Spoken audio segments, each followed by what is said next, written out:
ധീരമായ വയലാർ വിപ്ലവം നടക്കുന്ന കാലത്ത് വയലാർ രാമവർമ്മയ്ക്ക് 20 വയസ്സ് തികഞ്ഞിരുന്നില്ല. പക്ഷേ അതിനകം തന്നെ അദ്ദേഹം കാവ്യരചന വശമാക്കി കഴിഞ്ഞിരുന്നു.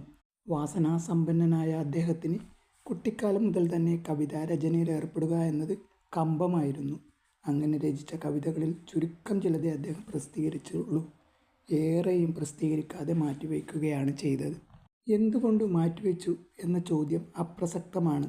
സ്വന്തം അന്തരംഗത്തിൻ്റെ അനുശാസനമനുസരിച്ച് അദ്ദേഹം അപ്രകാരം ചെയ്തതാണെന്ന് നമുക്കറിയാം. തൻ്റെ സങ്കല്പത്തിനൊത്ത് അവ രൂപം പ്രാപിച്ചിട്ടില്ലെന്ന് അദ്ദേഹത്തിന് തോന്നിയിരിക്കാം. അങ്ങനെ തോന്നാവുന്ന ഒരു മനസ്സ് വയലാർ രാമവർമ്മയ്ക്കുണ്ടായിരുന്നു. അദ്ദേഹത്തിൻ്റെ വർത്തമാനം കേട്ടിട്ടുള്ളപ്പോഴും പ്രസംഗങ്ങൾ കേട്ടിട്ടുള്ളപ്പോഴും ആ മനസ്സ് അപ്രകാരമുള്ളതാണെന്ന് എനിക്ക് തോന്നിയിട്ടുണ്ട്. ആവുന്നിടത്തോളം രൂപഭാവപ്പൊലിമ വരുത്തിയിട്ടേ കവിത പ്രകാശിക്കാവൂ എന്ന് അദ്ദേഹം നിർബന്ധമുണ്ടായിരുന്നു. അത് കണ്ടതുകൊണ്ടാണ് സർഗസംഗീതം എന്ന സമാഹാരം അവതരിപ്പിക്കുന്ന സന്ദർഭത്തിൽ 1961 പ്രൊഫസർ മുണ്ടശ്ശേരിക്ക് ഇപ്രകാരം കുറിക്കാൻ കഴിഞ്ഞത്. ശ്രീ വയലാർ ഇന്നത്തെ ഉത്തിഷ്ഠമാന പ്രതിഭാന്മാരിൽ വെച്ച് ഏറ്റവും പ്രതീക്ഷകൾ ഉളവാക്കിയിട്ട ആളാണ്. കാവ്യകലയ്ക്ക് വേണ്ട എല്ലാ കരുക്കളും അക്ലിഷ്ട സിദ്ധമാണ് അദ്ദേഹത്തിന്.